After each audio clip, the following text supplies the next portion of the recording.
بسم اللہ الرحمن الرحیم، فرمان مصطفیٰ صلی اللہ تعالی علیہ وآلہ وسلم، بے شک بروز قیامت لوگوں میں سے زیادہ قریب تر وہ ہوگا جو مجھ پر دنیا میں زیادہ درود شریف پڑے گا۔ صلو علی الحبیب۔ مٹی کے برتن میں کھانا پینا سنت مبارک، راشد عطاری نوری دوا خانہ کی طرف سے، اور آپ دیکھ رہے ہیں مجرب نسخے۔ ایک نسخہ لے کر رہا ہوں احتلام کا۔ جن کو احتلام ہوتا ہے ان کے لیے بہت ہی مجرب ہے، آسان ہے، گھریلو ہے۔ کوشش کریں اگر آپ کو جڑی بوٹی کی پہچاننا ہے، خواہ ایک جڑی بوٹی ہو، دو جڑی بوٹی ہو، تین جڑی بوٹی ہو، تو کسی حکیم سے بنا کے استعمال کیا کریں۔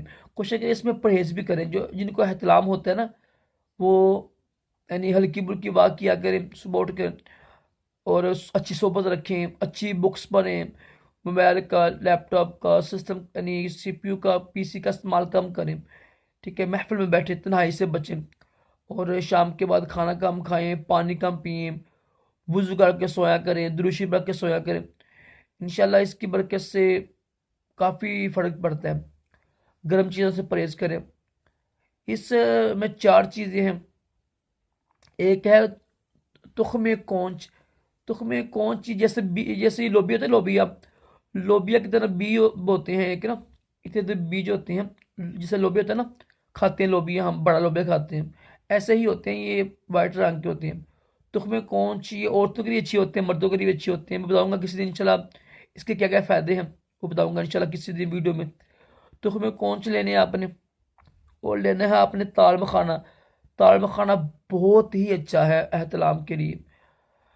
تال مکھانا لینا ہے آپ نے، اور اگر آپ کو شوگر نہیں ہے تو کوزہ مشری لینی ہے آپ نے، اور لینا ہے آپ نے بکھرا لینا ہے۔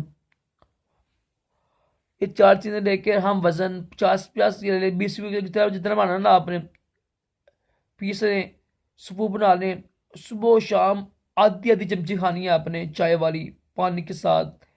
رات کو دودھ استعمال نہیں کرنا ہے، دودھ صبح استعمال کرنا ہے، یہ 12 بجے استعمال کرنا ہے۔ شام کے بعد دودھ نہیں پینا آپ نے۔ انشاءاللہ احتلام کا بڑا ہی مجرب یہ علاج ہے انشاءاللہ۔ اللہ پاک ہم سب کو بھی احتلام و تمام جسمانی روحانی معنی سے محفوظ رکھے۔ صلو علی الحبیب صلی اللہ تعالی علیہ وسلم۔